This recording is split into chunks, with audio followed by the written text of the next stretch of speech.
Der Tuwin Vario, unser großer Pössl mit einem extra großen Dach mit 4 Schlafplätzen drin. Ein ideales Fahrzeug für Familien, ein ideales Fahrzeug für Leute, die zu zweit unterwegs sind und sehr viel Platz möchten und mal hinter oder mal oben schlafen möchten. Was der alles kann, was der alles hat, das schauen wir uns jetzt an. Schön, dass du mit dabei bist. Mein Name ist Mettes. Mein Tuwin Vario, der ist 5,99 Meter lang. Ich habe hier meine Trittstufe in Serie mit drin. Wenn ich meine Schiebetür hier aufmache, dann leuchtet es da auch schon schön raus, lädt ein, da reinzugehen. Meine Mückengittertür, die habe ich auch immer in Serie hier mit dabei. Und wenn wir so außen noch gucken, hier habe ich eine Markise, die ich optional mit dazu bestellen kann. An diesem Auto habe ich jetzt die Stahlfelge, die in Serie mit drauf sind, drauf. Da gibt es natürlich auch Alufelge, wenn mir das besser gefällt. Und ebenso kann ich optional entscheiden, ob ich diese schöne Aufkleber mit drauf möchte, die Schriftzüge mit drauf möchte oder ob ich die komplett weglasse. Und natürlich gibt es den auch in anderen Farben. In Schwarz, das sieht er schon sehr, sehr schön, sehr sportlich aus. Viele bestellen den in weiß, ganz traditionell, wie viele Wohnmobile eben sind, in der weißen, hellen Farbe oder dann Silber oder dunkelgrau, wie man es halt möchte. In meinem Heck hier hinten habe ich die Heckbetten. Das sind Querschläferbetten hier, 1,96 Meter in der Länge. Die anderen Maße von der Breite, die blenden wir dir hier unten mit ein. Auf der Seite zur Küche hin ist es ein bisschen breiter und im Fußbereich hier, wo ich nicht so viel Platz brauche, ist es entsprechend schmäler, da wo das Bad ist. Unten drunter in meiner Heckgarage, da liegt was schön verpackt. Das ist der 5. Sitzplatz. Auch das ist Option in dem Tuwin Vario, wenn ich sage, 4 Plätze reichen mir nicht. Da kann ich dann optional den 5. Sitzplatz dazu bestellen. Den kann ich, wenn ich den brauche, im Kofferraum dann mitmachen oder aufbauen oder dann, wenn ich ihn eben nicht brauche, in der Zeit, wo ich ihn nicht brauche, daheim stehen lassen. Auf der rechten Seite habe ich meinen Frischwassertank verbaut in diesem Schrank drin. Von oben komme ich da dran für meine Reinigungsklappen, wenn ich den mal ausputzen möchte. 2 große Reinigungsklappen sind dran. Ich habe einen Wasserhahn zum Aufdrehen und zum Zudrehen. Wenn ich dann von meiner Reise heimkomme, lasse ich das Wasser einfach ablaufen. Und auf dieser Seite von hinten zugänglich habe ich einen großen Gasschrank. Da passen 2x11 Kilo Gas rein. Das Gas, das brauche ich zum einen zum Kochen, zum anderen zum Heizen.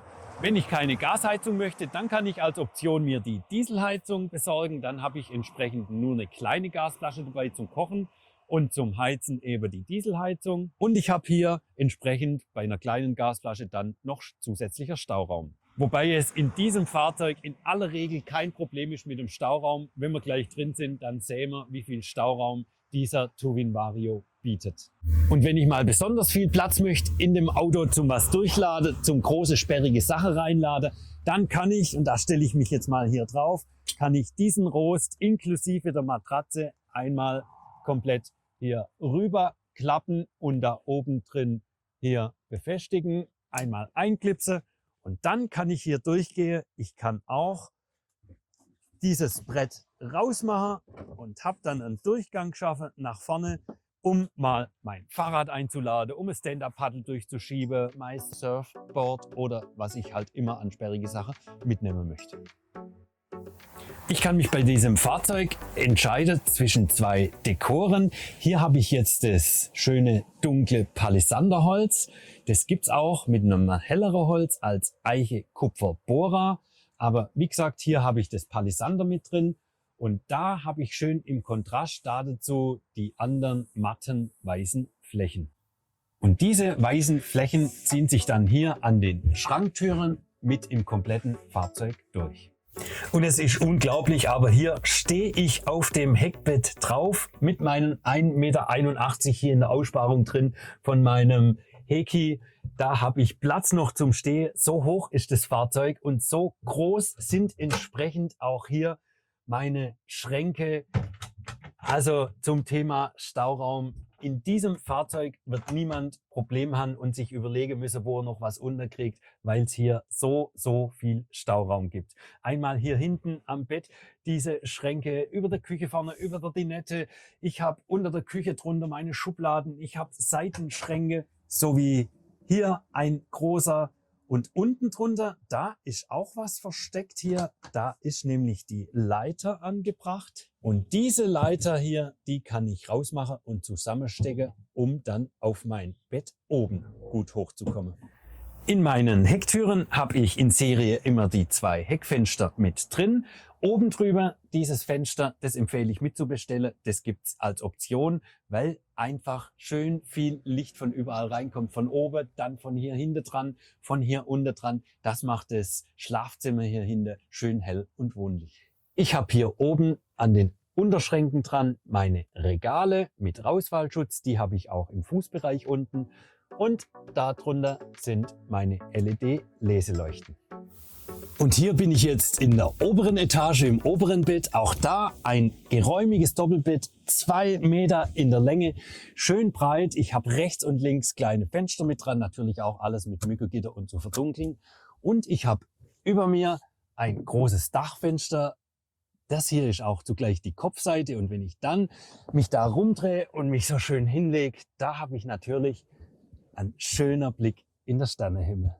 Und natürlich habe ich auch hier im Schlafbereich oben USB-Stecker zum Handy einstecken. Ich habe Lesespots dran. Ich habe auch hier Schränke zum meine Sache reinmachen, wo ich von oben dran komme. Da oben eine große Ablage zum was reinlegen, an der Seite Ablage.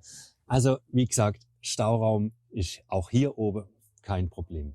Wenn ich jetzt hier vorne unter dem Bett stehe, dann muss ich mich ein bisschen bücken, weil das so weit runter kommt, aber es geht trotzdem, man kann da gemütlich sitzen und auch laufen. Wenn dann allerdings niemand oben liegt und ich das Bett aufräume, dann drücke ich das einfach hoch. Durch die Gasdruckfedern hier geht es schön nach hinten, es klappt sich weg. Ich kann das Bettzeug gerade so da oben liegen lassen, muss ich nicht extra aufräumen.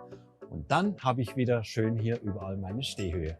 Und auch mein Bad ist entsprechend der Fahrzeughöhe sehr hoch und dadurch auch hier wieder, wie könnte es anders sein, viel Stauraum mit drin. Da oben meine Oberschränke, hier eine Ablage drin und wenn wir dann nach unten gucken, hinter an meinem Fenster dran auch nochmal eine Ablage. So sieht das hier aus, wenn ich an meinem Waschbecken stehe oder auf meiner Toilette sitze. Wenn ich jetzt duschen möchte, dann schwenke ich mein Bad, mein Schwenkbad rüber, da gehe ich raus dazu und dann kommt meine große Dusche hier zum Vorschein, meine Duschbrause mit dem Schlauch, den ich rausziehen kann und dann habe ich hier schön viel Platz, um mich hier zu duschen. Das Waschbecken in meinem Schwenkbad, das ist aufgesetzt, hier eine schöne Waschschüssel drauf. Ich kann das rausdrehen, dass ich besser drankomme zum Händewaschen, zum Zähneputzen und wenn ich es aufräume, drehe ich es einfach wieder zurück. In der Dusche drin habe ich als Option, unbedingt mitbestellen, diesen Holzfußboden drin. Wenn ich den rausmache, dann habe ich hier 2 Abflüsse, kommen da 2 Abflüsse zum Vorschein, dass entsprechend der Neigung, wo ich gerade stehe, das Wasser auf jeden Fall beim Duschen schön abläuft. An meiner Dinette habe ich gut Platz für 4 Leute. Wenn ich der 5. Sitz dran mache, habe ich da auch noch Platz für eine 5. Person. Die ist dann in Verlängerung zu der Sitzbank. Ich habe einen Tisch mit Ausdrehteil. Man sieht auch schon, ich kann den hier verschieben. Und wenn ich den Tisch rausdrehe, dann hat die 5. Person bzw. die Person, die hier auf dem Beifahrersitz hockt, auch noch gut Platz zum Teller vor sich stellen. Und der Tisch, vor allem mit der Verlängerung, der ist so groß, dass ich hier auch mal ein großes Familienspiel, Siedler oder sowas aufbauen kann und genug Platz dran habe. Und wenn ich nicht genug Platz dran habe am Tisch, dann gibt es immer noch die Möglichkeit, hier meine zusätzliche Arbeitsfläche rauszuklappen und dann habe ich richtig viel Platz. An meinem Dinettenfenster hier habe ich einen schönen schwarzen Rahmen rum, der wunderbar hinterleuchtet ist. Ich habe hier auch einen Spot, eine Leselampe zum entsprechend rumdrehen, da wo ich mein Licht brauche. Habe natürlich von oben Moskitonetz, von unten meine Verdunklung, um hier alles dunkel zu machen. Habe nochmal ein Regal und hinter meinem Regal hier habe ich meine Technik bzw. die Bedienelemente verbaut. Da habe ich einmal mein Regler, um den Strom an- und auszuschalten, komplett. Und ich habe hier meine Heizungssteuerung. Die kleinen Knöpfe hier, das ist der Sensor für die Temperatur.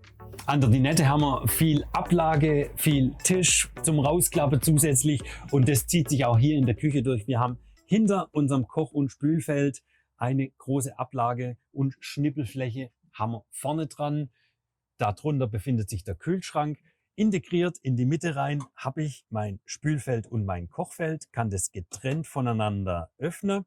Und da habe ich auch eine Sicherung mit drin verbaut über dem Kochfeld, dass, wenn ich vergesse, mein Gasfeld abzustellen und das weiter brennt, wenn ich diese Klappe runter mache, dann geht auch automatisch die Gaszufuhr aus, sodass meine Scheibe nicht platzen kann.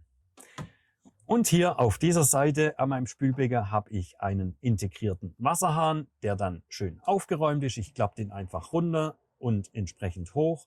Bei meinen Bedienfeldern hier an meinem Kochfeld, da habe ich die Piezo-Zündung mit integriert in meine Knöpfe. Wenn ich da drauf drücke, kommt entsprechend der Funke rübergesprungen und dann entsprechend aufdrehe. Und eine Gasflasche angeschlossen ist jetzt hier nicht in dem Fahrzeug, aber wenn eine angeschlossen ist, dann kommt auch schon direkt das Gas raus. Hier über der Küche auch wieder, wie könnte es anders sein, riesengroße Stauräume in dem großen Schrank, in dem kleineren Schrank oben drüber. Wenn ich dann hier runtergehe, an der Wand hinten sehe ich meine Bedienung für den Kühlschrank. Wie gesagt, der Kühlschrank ist vorne am Eingang mit dran. Habe nochmal an meiner Arbeitsfläche hinten Regale und zusätzlich meine Steckdosen, die immer in Serie mit dabei sind. 12 Volt und 230 Volt Stecker habe ich hier. Wenn ich das Elektropaket mitbestelle, habe ich an der Dinette zusätzliche Steckdosen nochmal. Und unten an der Küche dran, auch hier ein großer Schrank mit Regalboden mit drin. Und unter meinem Spülfeld hier meine Schublade. Wo ist die Besteckschublade? Die versteckt sich auch da drin. Die kann ich zusätzlich hier rausziehen. Die ist nämlich direkt unter meinem Spülfeld angebracht. Und darunter auch nochmal 2 weitere Stauräume in Form von 2 Schubladen. Und hier vorne an meiner Küchenseite dran mein großer 100 Liter Kühlschrank. Da habe ich viele Kühlmöglichkeiten, nicht nur Kühlmöglichkeit, auch Gefriermöglichkeit hier oben in meinem Eisfach drin, das ich optional rausmachen kann, wenn ich das mal nicht brauche. Ich habe unten mein Gemüsefach und habe auch in der Seite drin, wie daheim eben am Kühlschrank, meine kleinen Regale mit drin. Mein Kühlschrank, den kann ich einmal öffnen von dieser Seite, von der Innenseite, wenn ich im Fahrzeug drin bin. Und ich kann den öffnen, wenn ich einmal rumgehe und von draußen komme und schnell mal meine kalte Cola rausholen möchte. Dann greife ich da rein von außen, weil er ist beidseitig öffnbar und komme da auch gut dran. Unter meinem Tisch hier vorne, da habe ich nochmal ein großes Staufach. Das ist schon halb geöffnet. Da kriege ich nochmal schöne, viele Schuhe oder andere Sachen mit rein. Ich habe drüber auf der anderen Seite von meinem Tisch unter dieser Bank meine Heizung verbaut. In dem Fall haben wir ja die Gasheizung drin. Optional kann hier auch die Dieselheizung verbaut werden.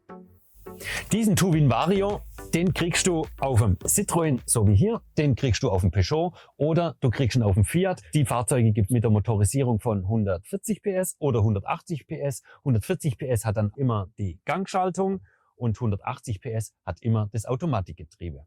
Es gibt noch verschiedene Möglichkeiten, hier ein Handschuhfach anstatt den Cupholder mitzubestellen, wobei mir der Cupholder sehr gut gefällt, weil ich sonst wenig Möglichkeiten habe, meine Kaffeetasse oder meine Dose mal hinzustellen. Das ist mit dem Cupholder ganz toll. Da gibt es auch so ein kleines Handyfach zum Reinstellen. Du kannst dir bei deiner Bestellung überlegen, was für ein Radio, das kommt dann hier rein oder oben drauf aufgesetzt oder integriert. Da passt ein 7 Zoll Radio rein. Was aber immer mit dabei ist in diesem Fahrzeug, ist die Fahrerhausverdunklung. Da habe ich einmal mein Rollo, was von unten nach oben kommt, und natürlich an der Seite meine Fahrer- und Beifahrertür kann ich genauso abdunkeln. Das ist unser Tuvin Vario, ein Fahrzeug, das für große Leute sehr gut geeignet ist, das für Familien sehr gut geeignet ist und das natürlich für alle die Leute in Frage kommt, die sehr, sehr viel Stauraum mögen. Ich bin gespannt auf deine Meinung zu dem Tuvin Vario. Schreib es mir gerne in die Kommentare unten rein, was du darüber denkst, ob das ein Fahrzeug für dich wäre. Wenn es ein Fahrzeug für dich ist, dann melde dich gern bei mir, melde dich bei uns und dann stellen wir das gemeinsam zusammen und dann kann es für dich schon bald in deinen nächsten Urlaub losgehen.